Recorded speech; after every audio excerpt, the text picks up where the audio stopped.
Week 18 in the books, and of course, I have some thought. The Winnipeg Blue Bombers defeat the Edmonton Elks 55-20. Yeah, it says 27, but let's be honest, that last touchdown, he was down by contact. He never really got in. This game, if you're an Elks fan, sucked. I mean, touchdown after touchdown after touchdown after touchdown after touchdown. Like, we were all wondering when Zach Collaros is going to get his magic back, and I'd like to see a little bit more consistency, but looked like he got it back.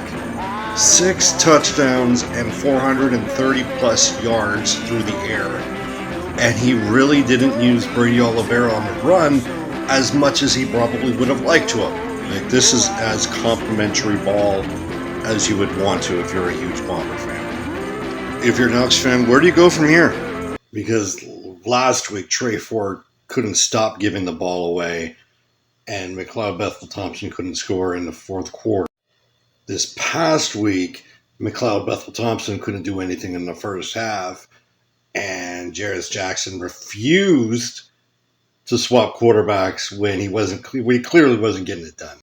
Losing those 2 games after winning 5 of their last 7, it does wonders to your psyche.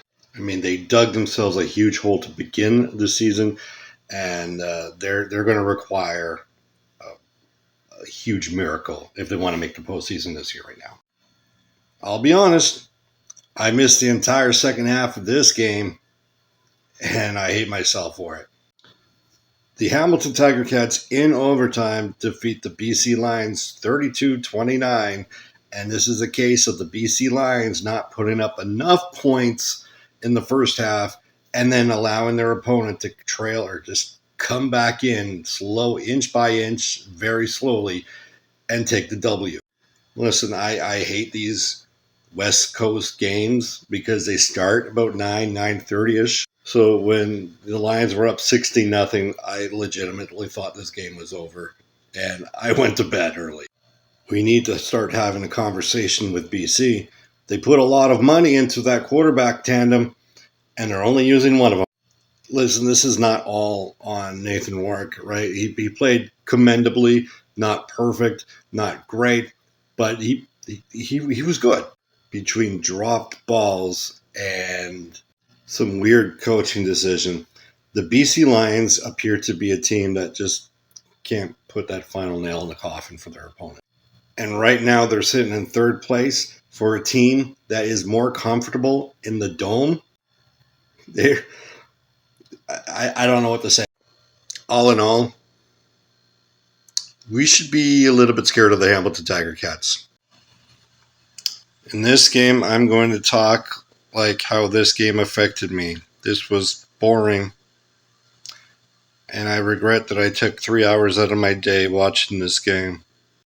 Yeah, it wasn't an offensive slugfest, but I kind of knew it.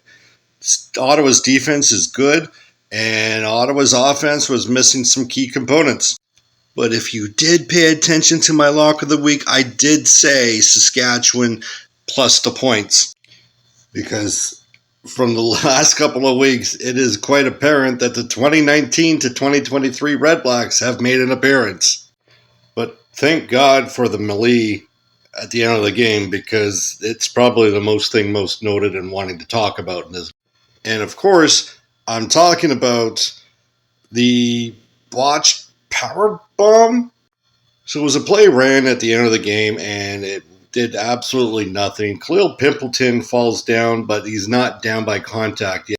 Deontay Williams decides, hey, you know what would be good instead of me falling on?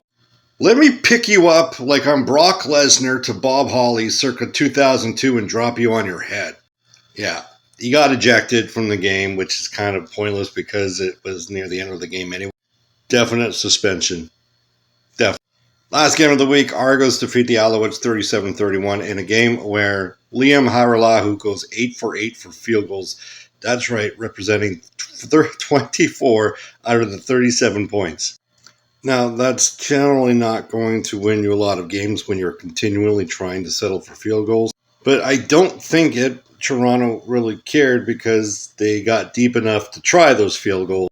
And with the fact that Montreal had already clinched first in the East, I don't think that they cared that they were just only allowing field goals. Nothing noteworthy in this game other than the fact that 240 yards on the ground between the running backs, McMahon, Carey, and Adetoboye. Like, that's insane. But Chad, the Predator Kelly, throws in with one interception, what he's good for so far this week. And I'm okay with that. Stay tuned on the channel while I throw up my lock of the week for week 19.